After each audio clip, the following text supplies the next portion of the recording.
Our tents are ruined. The ropes that held them have broken. Our children have all gone away. There is no one left to put up our transgressions. All right, Salaki. There is no one left to put up our tents again. There is no one to hang their curtains. Keep going. I answered, our leaders are stupid. Our leaders are what? Our leaders are stupid. Our leaders are stupid, right? Keep going. They do not ask the Lord for guidance. They don't ask the Most High for guidance. They don't follow his law, statutes, or his commandments. And they not seeking the Most High God out in sincerity of the heart, trying to be obedient children, right? Right. They want the riches of this world. You know what I'm saying? They want to gossip. They want to do everything else but serve the Most High God the way they're supposed to lead us out of this mess, right? So you know what the Most High did? He's leading out a new generation of leaders to get us out of this mess, right? Because our leaders are stupid, like the Bible says, right? Read the last verse. This is why they have failed, and our people have been scattered. Give me verse 25. Verse 25. Turn your anger on the nations that do not worship you. Right? So we want the Most High God to turn his anger upon the nations that do not worship him, right? Right? So he's gonna turn his anger upon us and everybody else that don't want to serve him, right? Because in Zechariah 13, it say that 2/3 of us are gonna have to die by the sword because we don't want to abide by the Most High rules, his statutes, and his commandments, right? So with that being said, read that one more time. Verse 25. Turn your anger on the nations that do not worship you, and on the people who reject you. They have killed your people. They have destroyed us completely and left our countries in ruin. Right. They have destroyed us completely by the power and the will of the Most High God because we don't want to listen. Right? So bring that out, Hot. Page 86. Give me bring it out, Hot.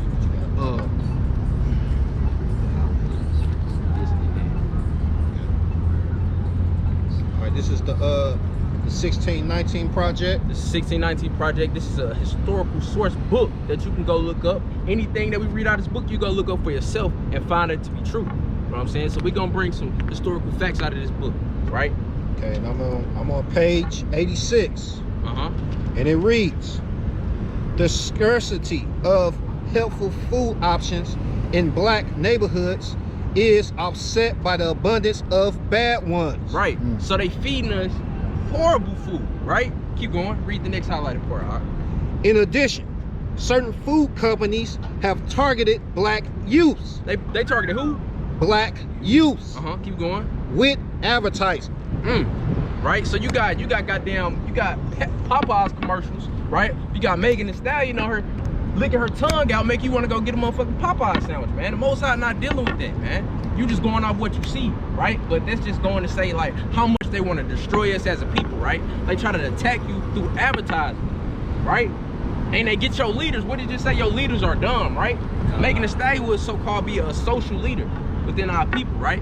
She got a lot of people following her ways and following her footsteps, right? Right. So they see her on Popeyes, on the commercial promoting this, they just gonna go eat it because it's a trend, or it you know what I'm saying, it's popular, right? When they don't know whole time, they putting all type of wicked stuff in your food, right? Bring that out. Bring that Ezekiel out. It's the book of Ezekiel, chapter 4, verse 13. And the Lord said, even thus shall the children of Israel, even thus shall the children of Israel eat their defiled bread among the Gentiles. Eat the what? Eat their defiled bread among the Gentiles. So the Most High said we was going to be eating defiled bread among the Gentiles. That means destroyed or messed up food that we was going to be eating among the Gentiles, right?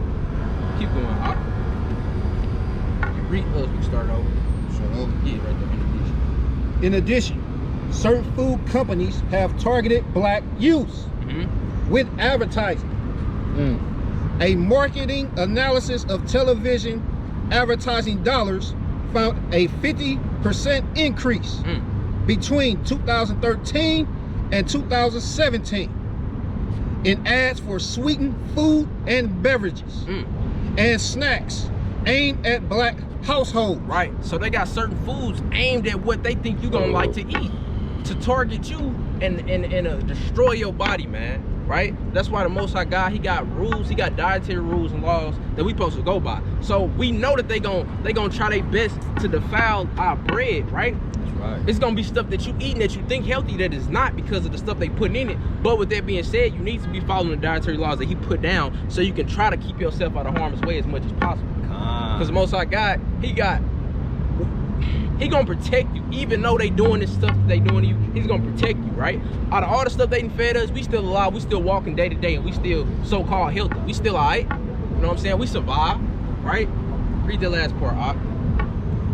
At best, these advertising patterns imply that food companies view black consumers as interested in candy, sugary drinks, fast food, and snacks with a lot of salt, fat, or sugar. But not in healthier foods. Right. So they not gonna promote no healthy food for us to eat, right? And we not gonna go to get no healthy food because we want what's sweet, what tastes good, what look the best, right? That's what we want, right? But that's besides fact. Read that Ezekiel one more time for me. It's the book of Ezekiel, chapter 4, verse 13. And the Lord said, even thus shall the children of Israel eat their defiled bread among the Gentiles, whither I will drive them. Right. So with that being said, man, they disrupting everything you got, including your food. So let me get Deuteronomy 28:47. How you doing? How you doing today? You come talk to us for a minute. You got words. You got a couple minutes to hear the words of the Lord. Well, you know what? I do, but not right now because I'm working right now in this area. Okay. Well, if you got time, just come back and talk with us. We are here for you. Thank you. All right. And I'm very blessed. You an Israelite according to the Bible. We want to speak to you about that. All praise. Right. So get that. It's the book of Deuteronomy, chapter 28, verse 47. Because thou servest not the Lord thy God with joyfulness and with gladness of heart, for the abundance of all things, therefore shalt thou serve thine enemies, which the Lord shall send against thee, in hunger, and in thirst, and in nakedness, and in want of all things. He say in hunger and in thirst, right? We gonna want them for the nasty food and the foul food that we getting. We gonna need to get it from them, right? Right. So that's a curse that the Most High God put on us, man. You gotta recognize the true them people that the Most High God speak of that's gonna go through this, right? That's right. All praise, right? So Most High, I mean, you know what I'm saying? We want to thank the Most High because he chose to wake us up out of all the people in the world, right? Praise. All the Israelites, he chose to wake us up and bring us back to the light where we supposed to be.